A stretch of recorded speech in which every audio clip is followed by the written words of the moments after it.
Abonne-toi à ma chaîne pour ne rater aucune de mes vidéos. Tu peux également me suivre sur Instagram où j'y suis vraiment très active.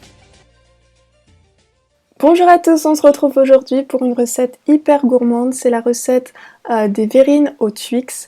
Donc c'est parti pour la recette, on commence par mettre dans un bol les jaunes et dans l'autre les blancs. Donc on va utiliser ici 4 œufs.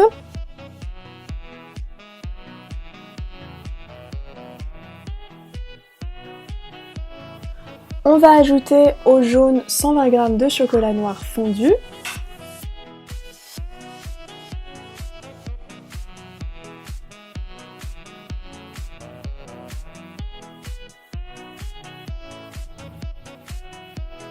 Alors maintenant on va s'occuper des blancs, donc on va les monter en neige.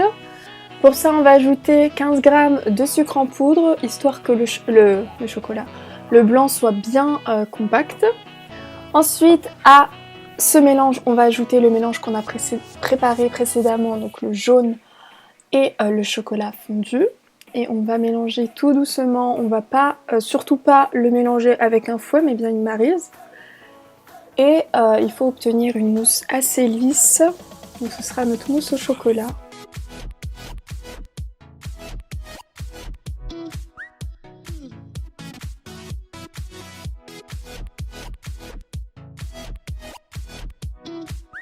Alors voilà, on obtient une pâte assez lisse et homogène. Maintenant on va commencer avec le dressage, donc on va mettre notre mousse au chocolat.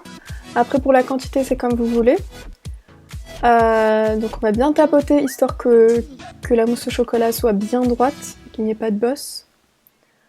Ensuite on va le mettre 30 minutes au frigo pour que ça fiche bien et qu'on puisse mettre le caramel par-dessus. Après que la mousse au chocolat soit bien refroidie, on va ajouter le caramel. Et j'ai fait une vidéo complète dessus, donc vous pouvez aller voir ma dernière vidéo, je vous la mettrai en barre d'informations. C'est la sauce au caramel beurre salé. Du coup ensuite je vais casser des petits beurres, donc voilà. Et ça en fait ce sera pour la décoration qu'on mettra tout simplement au-dessus du caramel. Et on mettra des petits Twix pour faire joli et pour les plus gourmands.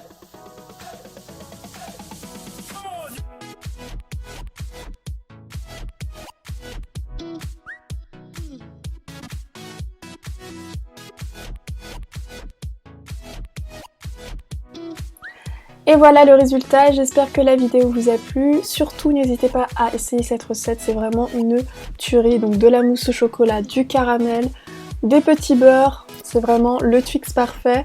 Et voilà, donc si vous essayez cette recette, n'hésitez pas à la partager sur Instagram avec le hashtag Coucuisso en compte public, parce que beaucoup de personnes me taguent mais je ne vois pas vos photos, il faut mettre votre compte en public ou me l'envoyer en Insta direct. Donc si vous avez aimé cette vidéo, n'hésitez pas à mettre plein de pouces vers le haut, à vous abonner pour ne rater aucune de mes recettes. Je vous retrouve du coup mercredi ou samedi pour une nouvelle recette. À bientôt!